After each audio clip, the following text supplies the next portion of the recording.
Hello friends, welcome back to my channel Debi dot Rima. তো তোমরা সবাই কেমন আছো? আশা করি তোমরা সবাই খুব ভালো আছো। তো আমরাও ভালো আছি। তো দেখো বন্ধুরা, আজকেও সকাল থেকেই ব্লগটা শুরু করছি। তো এখন বাজে হচ্ছে সকাল 6:30। তো একটু আগেই ঘুম থেকে উঠলাম। তো দেখো বন্ধুরা, আমি এখন মশারিটা খুলে নেব। তো দেখো বন্ধুরা, আমার মশারি খোলা হয়ে গেছে। তো আমি মশারিটা খুলে নিয়েছি। এখন আমি এই বেডশিটটা পেতে নেব। আগে যে বেডশিটটা পাতা ছিল ওটা তুলে নিয়েছি। 2-3 দিন থেকে ওই বেডশিটটা পাতা আছে, তো আজকে তুলে নিলাম। তুলে নিয়ে একটা ধোয়া বেডশিট পেতে দেব। বেডশিটটাকে ভালো করে ঠিক করে নিচ্ছি। দেখো, পুরো বিছানায় ভালো করে সুন্দর করে পেতে নেব আর চারদিকে গুজে দিলাম। তো দেখো, আমার বিছানায় বেডশিট পাতা হয়ে গেছে। আর এখন নিচে যেগুলো বালিশ, ব্ল্যাঙ্কেট, বেডশিট সব নিচে রেখেছিলাম, তো ওগুলো এখন ভালো করে ঝেড়ে ঝেড়ে ভাঁজ করে নিচ্ছি। আমার সব কিছু ভাঁজ করা হয়ে গেছে। তো এখন কোলবালিশটাকে তুলে নেব। বিছানায় কোলবালিশটাকে তুলে এখন সব কিছু সুন্দর করে সাইডে গুছিয়ে রেখে দেব। তো দেখো, আমি উঠে পড়ছি বিছানায়।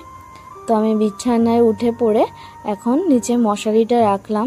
মশারিটা রেখে তারপর বালিশ দুটোকে একসাথে রাখছি।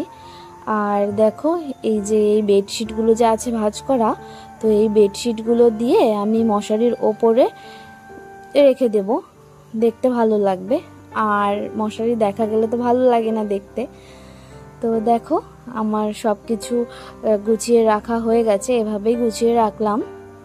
তো এখন আরেকটু যে কুঁচকে গেছিল বিছানাটা, তো এখন আরেকটু গুজে নেব। তো আমার গুজে নেওয়া হয়ে গেল। আর যেই বেডশিটটা নিচে রেখেছি ধোয়ার জন্য, তো আমি ওই বেডশিটটা আজকে আর ধোবো না। তো বেডশিটটা রেখে দিলাম, পরে ধুয়ে দেব সময় করে। আর আমি আবার একটু বিছানাটা ঝাড়ু দিয়ে নিলাম। তো বিছানা ঝাড়ু দিয়ে বিছানাটা ঝাড়লাম।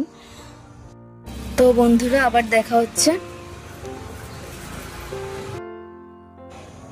তো আমি এই দিকের কাজগুলো করছি, ভালো করে ঝাড়ু দেওয়া, গোছানো, এগুলো আমি করছি, পরিষ্কার করা। আর দেখো বন্ধুরা, আমার মা আজকে সকাল সকাল রান্না করছে। তো আমার মা রান্না করছে ছোট আলু সেদ্ধ করে, ছোট আলু ডিম দিয়ে ঝোল রান্না করছে। তো মা একাই করছে এদিকে রান্নাটা, আর আমি একটু দেখতে এলাম যে মা কি করছে না করছে। আর দেখো, আমার তো খুব মজা লাগছে। আর আমার মার মতো কার কার মা ঘুরতে এলেও তোমাদেরকে রান্না করে খাওয়ায়, কমেন্ট করে জানিও। আমার মা তো এরকমটাই করে, যখনই আসে তখনই আমার জন্য শুধু রান্না করে ভালো ভালো খাবার। আর আমার তো মানে কতদিন পর পর মায়ের হাতের রান্না খাই এখন। আমার তো খুবই ভালো লাগে। আর আমার মা খুব ভালো রান্না করে। আমার মার মতো আমি অত ভালো রান্না করতে পারি না, কিন্তু চেষ্টা করি একটু ভালো করে রান্না করার। তো দেখো বন্ধুরা, আমার মা মশলা দিয়ে কষিয়ে নিল। আর এখন রান্নার যে বাসনগুলো বেরোচ্ছে সাথে সাথে ধুয়ে নিচ্ছে, যেন আমাকে পরে আর কোনো কাজ করতে না হয়। তো মারা মনে হয় এরকমই হয়, সবার মাই এরকম হয়, মেয়েদেরকে কাজ করতেই দিতে চায় না। বাড়িতে তো মা নিজেই রান্না করেই খায়। আর দেখো, আমাদের এখানে ঘুরতে এসছে কদিনের জন্য, তো এখনো আমাকে রান্না করে খাওয়াচ্ছে। আর মা আছে বলেই আমার সারাদিন কাজের চাপটা একদমই কম হয়ে গেছে। এখন তো আমি কাজ করছি না, সব কাজ তো মাই করছে। আর দেখো, মা একটু রান্না করছে আর মাম্মামের সাথে এসে এসে মাম্মামের সাথে খেলা করছে বারবার।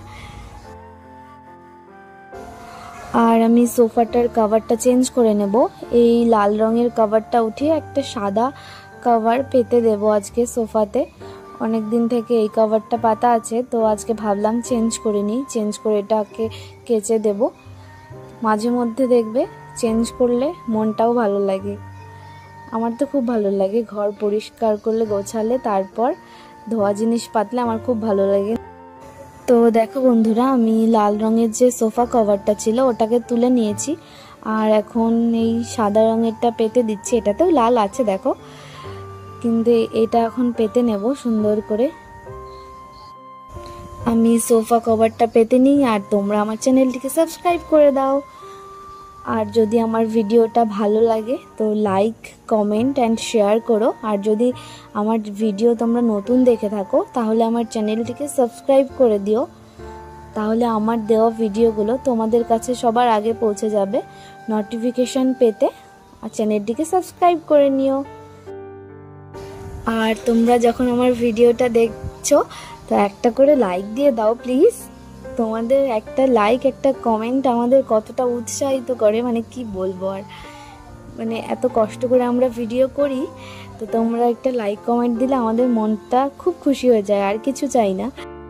যদি আমার ভিডিওটা ভালো লাগে তাহলে বলবে ভালো লেগেছে, আর যদি খারাপ লাগে, যে এই জায়গাগুলো খারাপ লাগছে আমাকে বলবে যে খারাপ লাগছে, তো আমি চেষ্টা করব তোমাদের খারাপ লাগাগুলো ঠিক করার। আমারও খুব ভালো লাগবে তোমরা আমাকে বললে। তো দেখো বন্ধুরা, আমি সোফাটা কভারগুলো পেতে দিলাম, আর মামাকে বলছে দেখো যে আমি বালিশগুলোকে উঠিয়ে দিচ্ছি, তুমি ধরবে না, আমি উঠিয়ে দেব। তো আমি মাম্মামকে বললাম ঠিক আছে তুমি উঠিয়ে দাও।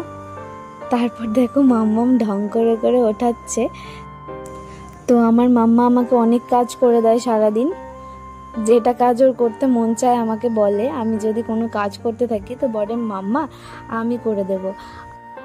তো দেখো বন্ধুরা, আমার সোফাটাও পরিষ্কার করা হয়ে গেল, আর মাম্মাম শুয়ে আছে একবার সোফাতে, একবার বাইরে দৌড়িয়ে যাচ্ছে, যা মন চায় তাই করছে। আর দেখো এখন সোফাটা কেমন লাগছে দেখতে, বলো বলো বলো কেমন লাগছে। আর দেখো সোফার কভারের যে ফুলগুলো আছে কি সুন্দর না, আমার তো খুবই ভালো লাগে। তোমাদের কেমন লাগলো জানিও। আর আমি এখন ঝাড়ু দিয়ে নিচ্ছি।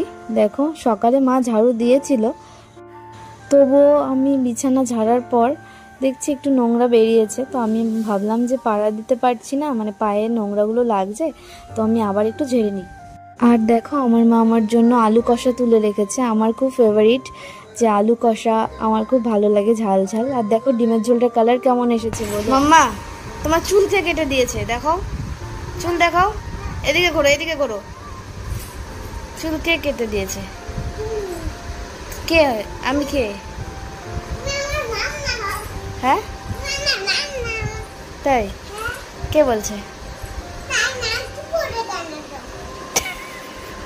আমি তোমার মাম্মা হই, ওই জন্য নাইটি পরে আছি। পাগলি মেয়ে।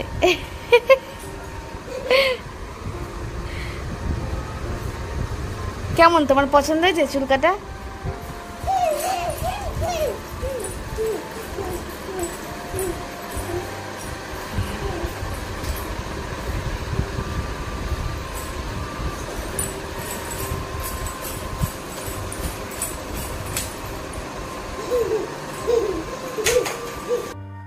তো দেখো বন্ধুরা, আমার মাম্মাম কি খুশি হয়েছে, মাম্মামের চুল কেটে দিয়েছি আমি। তো আমি নিজের হাতেই চুল কেটে দিলাম মাম্মামকে। তো আমি তো চুল কাটতে পারি না ঠিকঠাক, তো তবুও এবার ট্রাই করলাম, মাম্মামকে কেটে দিলাম। মাম্মামের খুব পছন্দ হয়েছে, এটাই অনেক। চুল কাটার পর মাম্মাম বারবার আয়না দেখছিল যে মাম্মামের খুব পছন্দ হয়েছে চুল কাটাটা। তো মাম্মাম বলছিল কি সুন্দর লাগছে আমাকে, আমরা বলছিলাম যে হ্যাঁ তোমাকে অনেক সুন্দর লাগছে। তো তোমরা কে কে আমার মতো বাচ্চাদের চুল কাটো? আমি বাচ্চাদের বড়দের সবার চুল কাটতে খুব ভালোবাসি। আগে আমি আমার মার চুল, আমার মা মাসি মানে যারা ছিল, আমার একটা বোন মামার মেয়ে, তো সবার চুলই আমি কেটে দিতাম। মানে আমার খুব ভালো লাগতো চুল কাটতে, এখনও ভালো লাগে। এখন মাম্মামের চুল কেটে দিচ্ছি। আর জানো তো বন্ধুরা, আমি আমার নিজের চুলও একাই কাটি। আমি পার্লারে, আমার লাইফে আমি পার্লারে শুধু একবারই গিয়েছিলাম স্মুথনিং করানোর জন্য, তাছাড়া আমি কোনোদিনও পার্লারে যাইনি। শুধু আমার লাইফে আমি একবারই পার্লারে গিয়েছি, তাছাড়া আমার চুল আমার মাই কেটে দিত। আর এখন যখন থেকে আমি বড় হয়েছি তখন আমি আমার নিজের চুল আমি নিজেই কাটি, আমার এটাই ভালো লাগে। আর সবাই দেখি পার্লারে গিয়ে ফেসিয়াল করে, তারপর ভুরু প্লাক করে, নেল এক্সটেনশন করে। আমার এখনও পর্যন্ত কিচ্ছু করা হয়নি, আমি এখনও পর্যন্ত ভুরু প্লাক করিনি। তো আমার মা বলে আমার ভুরু নাকি এমনিতেই সরু সরু, তো আমার ভুরু প্লাক করতে হয় না। তো আমার ভিডিওটা তোমাদের কেমন লাগলো কমেন্টে জানিও। আর আজকের ভিডিওটা এতটুকুই। যদি ভালো লাগে লাইক, কমেন্ট অ্যান্ড শেয়ার করো। সবাই ভালো থেকো, সুস্থ থেকো। আবার দেখা হচ্ছে নতুন কোনো ভিডিওর সাথে। Tata, bye bye.